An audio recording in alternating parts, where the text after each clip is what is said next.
दुख की बात यह है कि जहां सरकार को और इलेक्शन कमीशन को मिलकर के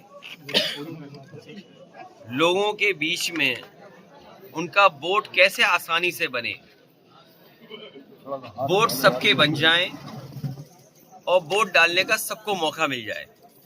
इलेक्शन कमीशन फेयर इलेक्शन कराए, निष्पक्ष होकर के काम करे और वोटर लिस्ट भी निष्पक्ष बने।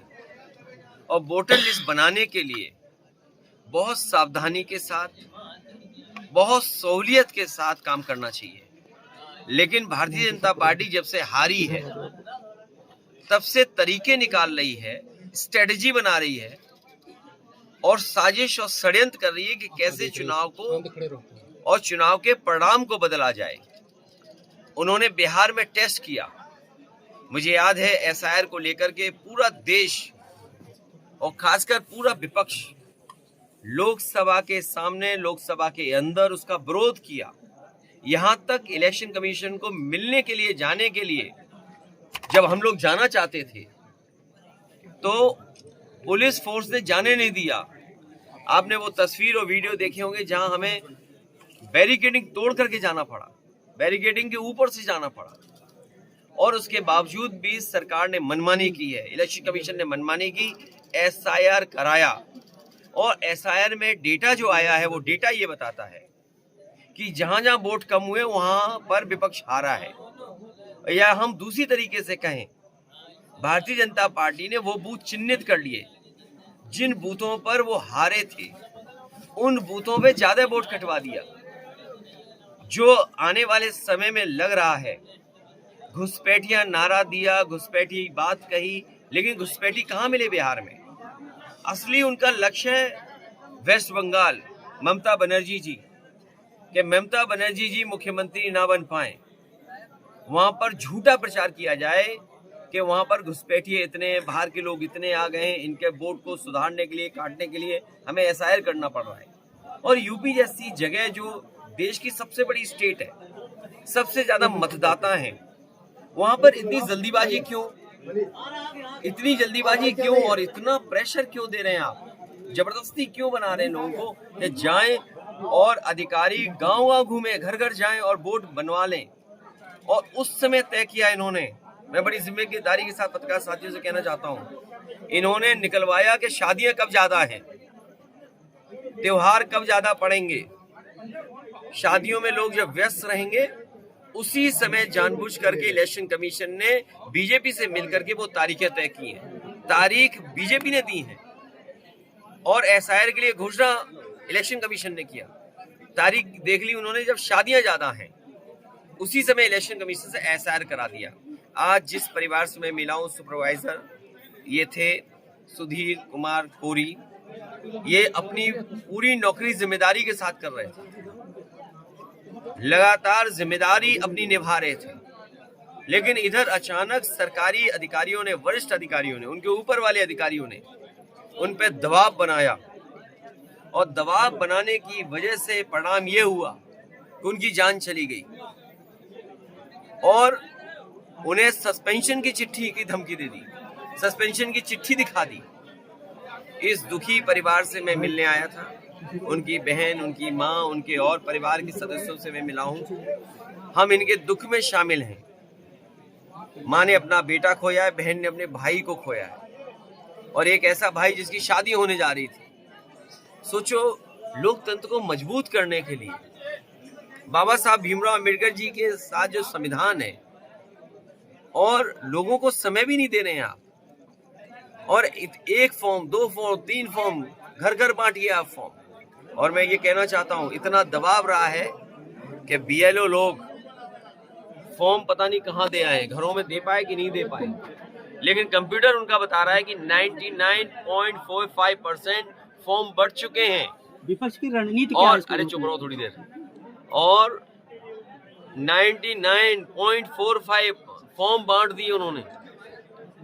और सुनने में आएगा, आप देख लेना, कि जब कलेक्शन की बात आएगी तो ये रणनीति बना रहे हैं कि विपक्षियों के बूथ पर वोट काट दो।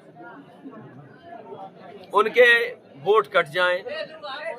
जिसमें वोट काटने की रणनीति है पीडीए को वोट काटना, पिछड़े, दलित,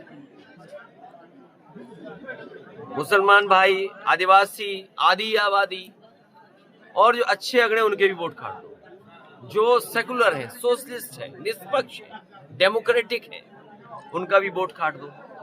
तो केवल उत्तर प्रदेश में नहीं, देश में जहां जहां हो रहा है ऐसा है, वहां ऐसी घटनाएं मिल रही हैं। और जल्दीबाजी क्या यूपी में, दबाव क्यों बनाना है अधिकारी पर? आपने न ट्रेनिंग दी उन्हें, न फॉर्म भरना सिखाया और सीधा आप करा रहे हैं। और अगर हमारे प्रेस के लोग सच दिखा दें तो कहो इन्हें भी आत्महत्या करनी पड़ सकती है, इनकी भी जान ले सकते हैं, इनकी भी एफआईआर हो जा रही है, कई पत्रकारों की जान गई है।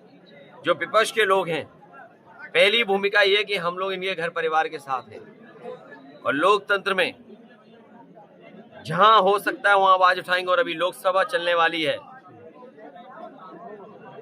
वहां पर जितने भी बीएलओ मरे, जिनकी जान गई है, उनके लिए सरकारी नौकरी मांगेंगे, 1 करोड़ परिवार के लिए मदद मांगेंगे।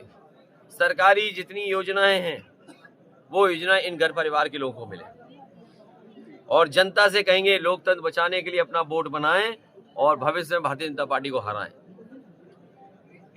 विपक्ष की क्या रणनीति है? तुम्हें सुनाई नहीं दे रही? यही तो रणनीति है। रणनीति यह है कि सरकार को नंगा कर दें और कोई शब्द कहें। आप सोचिए, योगी होकर के सनातन सत्य का रास्ता है और झूठ का सहारा ले रहे हैं। आईएएस क्यों बनते हैं, आईपीएस क्यों बनते हैं? आप संविधान के तहत चलें। आप एसडीएम क्यों हैं? लोगों की सेवा करें। हमारी रणनीति ये रहेगी कि सरकार को घेरते रहेंगे। परिवार का क्या कहना है? परिवार को हमने 2 लाख की मदद की है और परिवार जो तहरीर देगा हम उनकी मदद करेंगे। लेखपाल संघ द्वारा प्रदर्शन किया जा रहा है, एसडीएम साहब के ऊपर मुकदमा नहीं लिखा जा रहा है।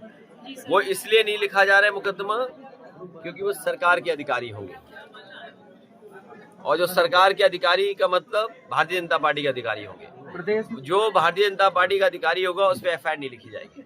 प्रदेश में लगातार दलित उत्पीड़न चालू है।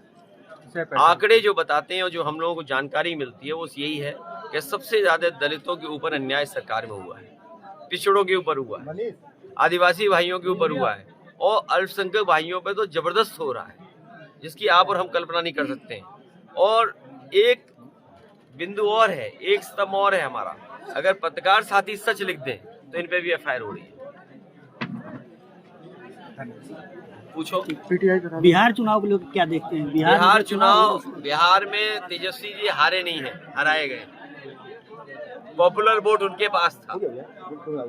और आपने तो यूपी भी देखा होगा, रिवॉल्वर लगा दी वोट डालने गए। अगर आप सीसीटीवी यूपी की वजह से हटाया, याद रखना।